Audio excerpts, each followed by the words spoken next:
नमस्कार मित्रों, Shukla ji UP 32 channel में आपका स्वागत है। और कल हम मित्रों मुनि अगस्त के जन्म एवं उनकी शिक्षा से संबंधित मित्रों वीडियो बनाए थे। और आज हम इस वीडियो में मित्रों बात करेंगे ऋषि अगस्त मुनि के विवाह से जुड़ी कथा एवं मुनि के विंध्य पर्वत की नम्रता की कथा। तो मित्रों हम अपना आगे वीडियो आज इस पे बनाएंगे, और जो लोग नए हों वो चैनल को सब्सक्राइब कर लें, और जो लोग पहले से जुड़े हुए हैं वे लाइक एवं कमेंट अवश्य करें मित्रों। तो हम बिना देरी किए हुए अपना वीडियो मित्रों शुरू करते हैं। एक दिन ऋषि अगस्त जंगल में यात्रा कर रहे थे और उनके पितर जंगल के पेड़ों पर उल्टे लटके हुए थे। जब उन्होंने उनसे पूछा कि इस प्रकार क्यों लटके हुए हैं, ऐसा दुर्भाग्य उनके पास क्यों आया, तो उनके पितर ने उत्तर दिया, चूँकि ऋषि अगस्त का कोई पुत्र नहीं है, इसी कारण वह इस भयानक कष्ट भोगने के लिए मजबूर हैं। यह सुनकर ऋषि अगस्त ने उनसे वादा किया कि वह जल्द ही विवाह कर लेंगे। उन्होंने धरती पर मौजूद उन सभी चीज़ों को इकट्ठा किया जो एक अच्छे इंसान में पाई जाती हैं, और एक कन्या का निर्माण किया। उस समय विदर्भ के राजा संतान प्राप्त करने के लिए बहुत तपस्या एवं जप तप कर रहे थे। ऋषि अगस्त उनके पास पहुँचे और अपने द्वारा बनाई गई उस कन्या को राजा को आशीर्वाद स्वरूप दे दी। उस कन्या का नाम लोपमुद्रा रखा गया। साथ ही उस कन्या का लालन पालन राजसी वैभव एवं ऐश्वर्य के बीच किया गया। जब कन्या विवाह योग्य आयु की हुई तो ऋषि अगस्त वहां पहुँचे और उन्होंने राजा विदर्भ से उस कन्या से विवाह करने की इच्छा जताई। यद्यपि राजा विदर्भ ऋषि से बहुत डरते थे, परंतु फिर भी उन्होंने ऋषि को संकेत दिया कि वह अपनी पुत्री का विवाह उनसे नहीं करना चाहते। परंतु इधर लोपमुद्रा ने अपने पिता से कहा कि वह ऋषि अगस्त से ही विवाह करना चाहती हैं। तत्पश्चात राजा ने लोपमुद्रा का विवाह ऋषि अगस्त से करवा दिया। चूँकि ऋषि अगस्त पहाड़ों, जंगलों और कटीले रास्तों की यात्रा करते थे और वे नहीं चाहते थे कि उनकी पत्नी इस कष्ट को सहन करे, इसलिए उन्होंने अपनी पत्नी को एक सूक्ष्म रूप देकर उन्हें एक घड़े में रख लिया, और वे जहाँ भी जाते अपने साथ उस घड़े को ले जाते थे। भगवान शिव की इच्छा के कारण ऋषि अगस्त ने दक्षिण की यात्रा की और वही बस गए। हालांकि यह यात्रा बहुत ही दुर्गम थी, परंतु उन्होंने भगवान शिव का आदेश मानकर इसे पूरा किया। भगवान शिव ने ऋषि अगस्त को वरदान दिया था कि उनके घड़े में हमेशा पानी भरा रहेगा। उस समय दक्षिण भारत का यह क्षेत्र बेहद शुष्क था, जहाँ कभी कभी पानी बरसता था। एक बार जब ऋषि अगस्त स्नान करने गए तो भगवान गणेश ने एक कौवे का रूप लेकर ऋषि अगस्त के घड़े को पलट दिया। घड़े के अंदर ऋषि की पत्नी लोपमुद्रा थी, जो घड़े के पलटने के कारण बारहमासी पानी के साथ शक्तिशाली कावेरी नदी में बदल गईं। यह नदी बारहमासी है तथा इस नदी का पानी भगवान शिव के आशीर्वाद के कारण कभी नहीं सूख सकता। इनकी पत्नी लोपमुद्रा का नाम कावेरी इसलिए पड़ा क्योंकि उस घड़े का जल एक कौवे द्वारा फैलाया गया।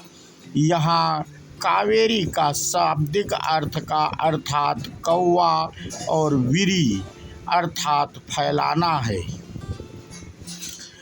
दक्षिण भारत में ऋषि अगस्त के विवाह से जुड़ी एक अन्य कहानी भी प्रचलित है। ऐसा कहा जाता है कि कूर्ग की ब्रह्मागिर पर्वत श्रृंखला के पास कावेरा नामक एक शिकारी राजा निवास करता था। जीवन में उसका एकमात्र उद्देश्य अपने देश का भला करना था। उसने भगवान शिव को प्रसन्न के लिए बहुत तपस्या की। अंत में भगवान शिव उससे प्रसन्न हुए और उसे एक पुत्री का वरदान दिया, जिसका नाम कावेरी रखा गया। इसके साथ ही उन्होंने उससे यह भी कहा कि इस पुत्री के माध्यम से उसकी हर इच्छा पूरी होगी। कुछ समय पश्चात ऋषि अगस्त्य का ब्रह्मगिरि पर्वत पर भ्रमण का संयोग बना। कावेरा ने अपनी पुत्री का विवाह ऋषि अगस्त्य से करने की इच्छा जताई। ऋषि अगस्त्य और कावेरी ने एक सुखी दाम्पत्य जीवन का सुख भोगा। लेकिन उस समय सुरपद्दा नामक असुर के अत्याचारी शासन के कारण संपूर्ण दक्षिण भारत एक भयानक अकाल की चपेट में था। एक दिन जब ऋषि अगस्त्य स्नान करने जा रहे थे, उस समय कावेरी की देखभाल करने वाला कोई नहीं था। इसलिए उन्होंने कावेरी को पानी में बदल दिया और उनको अपने पवित्र घड़े में रख दिया। यह समय की बात थी कि भगवान गणेश ने एक कौवे का रूप धारण किया और घड़े को उलट दिया। घड़े से जब पानी निकला तो उस जल ने उसने एक धारा का रूप ले लिया और यह देखते ही देखते कावेरी नदी में परिवर्तित हो गई। यह एक बहुत विशाल बारहमासी नदी बन गई। तो मित्रों, हम अभी आपको इस वीडियो में मुनि अगस्त के विवाह के बारे में बता रहे थे और अब हम आपको बताएंगे ऋषि अगस्त मुनि के साथ विंध्य पर्वत की नम्रता की कथा। भारत का सबसे बड़ा पर्वत हमेशा से महामेरु रहा है, जो सचमुच आसमान को छूता हुआ प्रतीत होता था। सूर्य और चंद्रमा उस पर्वत की परिक्रमा करते थे। विंध्य पर्वतमाला को, जो भारत के मध्य में है, उसको मेरु की इस विशालता और सम्मान को देखकर बहुत जलन हुई और उसने लंबा होना प्रारंभ कर दिया। लंबा होते होते एक समय आया जब सूर्य और चंद्रमा दक्षिण की ओर यात्रा करने में असक्षम हो गए, जिसे देखकर देवराज इंद्र ने ऋषि अगस्त मुनि से प्रार्थना की कि वह कोई उपाय करे। यह वह बहुत समय था जब भगवान शिव ने देवी पार्वती से शादी करने का निश्चय किया था। संपूर्ण विश्व भगवान शिव के विवाह में शामिल होने के लिए हिमालय की यात्रा करना प्रारंभ कर चुका था। इसके कारण पृथ्वी के उत्तर के वार्डों को झुकाव शुरू हो गया। भगवान शिव ने इस स्थिति में संतुलित करने हेतु ऋषि अगस्त्य से दक्षिण की ओर यात्रा करने का अनुरोध किया, जिससे कि उनकी तपस्या से पृथ्वी का संतुलन बना रहे। अनिच्छा से ही सही, परंतु ऋषि अगस्त ने भगवान शिव की इच्छा का मान रखते हुए दक्षिण की ओर यात्रा प्रारंभ कर दी। उनके रास्ते में विंध्य पर्वत आया, जिसे पार करना अनिवार्य था, परंतु वह बहुत लंबा हो चुका था। ऋषि अगस्त ने विंध्य पर्वत से छोटा होने का अनुरोध किया ताकि वह इसे आसानी से पार कर सके। विंध्य पर्वत ने ऋषि की प्रार्थना को स्वीकार किया और तत्क्षण छोटा हो गया, परंतु ऋषि अगस्त ने विंध्य पर्वत से कहा कि तब तक छोटा रहे जब तक कि वह वापस उत्तर की तरफ न चले जाएं, और विंध्य पर्वत ने उनकी इस प्रार्थना को स्वीकार कर लिया। लेकिन इसके बाद ऋषि अगस्त भारत के दक्षिण में ही बस गए और कभी वापस नहीं लौटे। तो मित्रों, इस प्रकार हमने आज अपने इस वीडियो में आपको महर्षि अगस्त की 2 कथा इसमें सुनाई मित्रों, एक विवाह और एक पर्वत के झुकने की कथा मित्रों। और हम कल अपना दूसरा जो इसका वीडियो लाएंगे मित्रों, तो ऋषि अगस्त की बुद्धिमता बहुरूप या राक्षस वातापी का वध मित्रों बताएंगे। और जब ऋषि अगस्त मुनि ने सारा समुंदर पी लिया, तो 2 इसमें मित्रों हम कल के वीडियो में बताएंगे आपको। और हम आज अपना वीडियो यहीं पे समाप्त करते हैं। ये वीडियो आपको कैसा लगा मित्रों, हमें कमेंट करके अवश्य बताएं। और जो लोग नए हों वो चैनल को सब्सक्राइब अवश्य कर लें और बेल आइकन को दबा दें।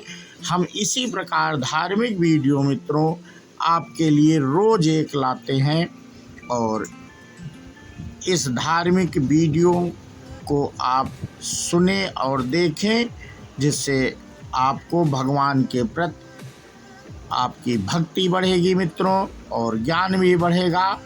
और इसी के साथ हम अपना वीडियो समाप्त करते हैं मित्रों, और भगवान का एक जयकारा लगाते हुए हम अपना वीडियो बिल्कुल इन कर देते। बोलो सियावर रामचंद्र की जय, हनुमान की जय। जय हिंद, जय भारत, वंदे मातरम।